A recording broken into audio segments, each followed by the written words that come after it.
Assalamualaikum. Welcome to my YouTube channel, The Chemist Guide, and I am your chemistry tutor.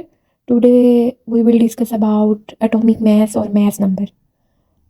We already discussed about atomic number, atom का number यानी कि proton number. Atomic number क्या होता है? Proton का number. अब हम discuss करने लगे मैस नंबर या एटॉमिक मैस इसको कहते हैं, यानी कि जस्ट प्रोटॉन का नंबर कहलाता था एटॉमिक नंबर. अब प्रोटॉन प्लस न्यूट्रॉन का नंबर यानी कि दो चीज़ें, वो दोनों चीज़ें जो न्यूक्लियस के अंदर प्रेजेंट होती हैं जैसे कि प्रोटॉन और न्यूट्रॉन, वो दोनों इक्वल हैं मैस नंबर के. So mass number is equal to the number of protons plus number of neutrons in the nucleus of an atom. So atomic mass or mass number is the sum of neutrons and protons in the nucleus of an atom.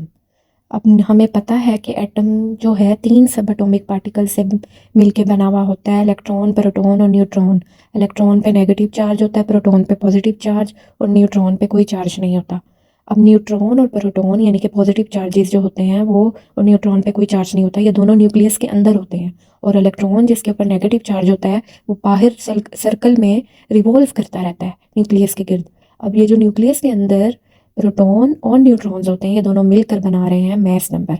अब ये number of protons plus number of neutrons is equal to mass number और atomic mass. So atomic mass या mass number is the sum up of number of protons plus number of neutrons. This is called atomic mass. अब जैसे कि for example मैंने आपको last previous video में भी बताया है, एटॉमिक नंबर वाली वीडियो में, कि हमने पीरियोडिक टेबल में 118 एलिमेंट्स हैं और हर एलिमेंट के ऊपर एक ज़्यादा वाला नंबर दिया हुआ होगा और एक स्मॉलर नंबर दिया हुआ होगा. जो ज़्यादा वाला नंबर है ना, लार्जर नंबर, वो होगा एटॉमिक मैस या मैस नंबर, और जो स्मॉलर नंबर होगा वो होगा एटॉमिक नंबर. तो मैस नंबर को डिनोट करते हैं ए से. एक्स का मतलब कोई भी एलिमेंट पीरियोडिक टेबल का. अब ए का मतलब है मैस नंबर या एटॉमिक मैस, और नंबर ऑफ प्रोटॉन्स को या एटॉमिक नंबर को रिप्रेजेंट करते हैं जेड से, जी से. सो प्रोटॉन के ऊपर ये रेड वाले पे पॉजिटिव चार्ज है और ग्रीन वाला न्यूट्रल है. जब प्रोटॉन्स प्लस न्यूट्रॉन्स मिलते हैं तो ये बना देते हैं एटॉमिक मैस या मैस नंबर. तो किसी भी एलिमेंट के ऊपर जो लार्जर नंबर है वो होता है मैस नंबर, जो स्मॉलर नंबर है वो होता है एटॉमिक नंबर. जैसे कार्बन की एग्जांपल ले लो, कार्बन के ऊपर 12 और 6 लिखा हुआ है. अब 12 जो है एटॉमिक मैस है और 6 जो है एटॉमिक नंबर है. ज़्यादा वाला यानी 12 जो है वो एटॉमिक मैस है या मैस नंबर है, और कम वाला जो है वो एटॉमिक नंबर है या नंबर ऑफ प्रोटॉन्स है. और मैस नंबर होता है प्रोटॉन और न्यूट्रॉन्स का नंबर. अब हमें 6 से पता चल रहा है कि एटॉमिक नंबर जो है 6 है, तो प्रोटॉन 6 हैं, लेकिन टोटल बना रहे हैं, टोटल एटॉमिक मैस 12 है. इसका मतलब न्यूट्रॉन्स 6 हैं. 6 प्लस 6 यानी प्रोटॉन्स प्लस न्यूट्रॉन्स मिलकर एटॉमिक मैस यानी टोटल 12 बनाते हैं या मैस नंबर बनाते हैं कार्बन का. तो ये कुछ क्लियर हुआ कि एटॉमिक मैस जो लार्जर नंबर है किसी भी एटम पे, जैसे कि 12 एक एटम के ऊपर, कार्बन के ऊपर 12 और 6 लिखा हुआ होता है. 12 जो है एटॉमिक मैस है और 6 जो है एटॉमिक नंबर है. So mass number is the total of number of protons, जिसको जेड से डिनोट करते हैं, and number of neutrons, neutrons के लिए एन लिखा हुआ है.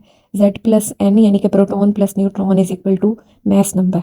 तो क्लियर हुआ कि नहीं? अब जैसे फॉर एग्जाम्पल ऑक्सीजन है, ऑक्सीजन के ऊपर 16 और 8 लिखा हुआ होता है. अब 16 जो है वो उसका एटॉमिक मैस है या मैस नंबर है, और 8 जो है वो एटॉमिक नंबर है. अब एटॉमिक नंबर 8 है. 8 का मतलब है कि वो प्रोटॉन है, लेकिन टोटल तो मैस बना रहे हैं 16. इसका मतलब 8 न्यूट्रॉन्स है. 8 प्लस 8 टोटल मिलके बना रहे हैं 16. तो इस तरह से मैस नंबर होता है प्रोटॉन प्लस न्यूट्रॉन का नंबर. सो ये क्या आपके दिमाग में ये क्वेश्चन आ रहा है कि why electrons are not included in atomic mass, यानी कि एटॉमिक मैस जो है प्रोटॉन और न्यूट्रॉन का नंबर होता है, इलेक्ट्रॉन क्यों नहीं इसमें इंक्लूड हुए हुए? तो इसकी रीज़न कुछ समझ आ रही है कि नहीं? इसकी रीज़न ये है कि इलेक्ट्रॉन्स जो होते हैं बहुत स्मॉलेस्ट होते हैं. मैंने आपको पहले भी बताया हुआ है एटम के स्ट्रक्चर वाले टॉपिक में कि एटम का स्ट्रक्चर जो होता है 3 चीज़ों से बना हुआ होता है, इलेक्ट्रॉन, प्रोटॉन और न्यूट्रॉन से.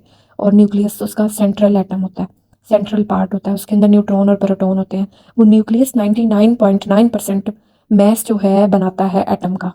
अब न्यूक्लियस जो है 99.9% मैस बना रहा है, और न्यूक्लियस कंसिस्ट होता है प्रोटॉन और न्यूट्रॉन पे. इलेक्ट्रॉन का कोई रोल नहीं है न्यूक्लियस बनाने में. इसका मतलब एटम जो होता है 99.9% प्रोटॉन और न्यूट्रॉन्स बना रहे हैं, इलेक्ट्रॉन्स नहीं बना रहे. रीज़न यही है कि इलेक्ट्रॉन्स आर सो स्मॉल, इनका ओवरऑल मैस भी बहुत ज़्यादा स्मॉल होता है, जो कि अफेक्ट नहीं डाल रहा एटम के स्ट्रक्चर के ऊपर या एटम के मैस के ऊपर. अब ये मैस ऑफ प्रोटॉन देख लें 1.6 समथिंग है, मैस ऑफ न्यूट्रॉन 1.6 समथिंग है, लेकिन इलेक्ट्रॉन का मैस जो है 0.0 में है, मतलब इतना स्मॉलर होता है. So mass number is the sum up of या equal to the number of protons and neutrons in the nucleus of an atom. जब प्रोटॉन्स और न्यूट्रॉन्स मिलते हैं तो वो उस एटम का मास नंबर बना रहे हैं। बहुत सारे एग्जांपल्स हैं पीरियोडिक टेबल में, आप देख सकते हैं। कार्बन की ले लें, ऑक्सीजन की ले लें, हाइड्रोजन की ले लें, नाइट्रोजन की ले लें। अब जैसे कि फॉर एग्जांपल नाइट्रोजन का एटॉमिक मास होता है 14, एटॉमिक नंबर होता है 7। न 7 से तो हमें पता चल गया कि प्रोटॉन है 7, टोटल 14 है, इसका मतलब 7 न्यूट्रॉन्स हैं। 7 + 7 14 टोटल बना रहे हैं, क्योंकि एटॉमिक मास जो होता है या मास नंबर इक्वल है नाइट्रोजन का है इक्वल टू 14। टोटल 14 है तो एटॉमिक नंबर 7 है। 7 से पता चला कि प्रोटॉन नंबर है, और 14 टोटल होके वो यानी कि 7 न्यूट्रॉन्स है। 7 + 7 = 14।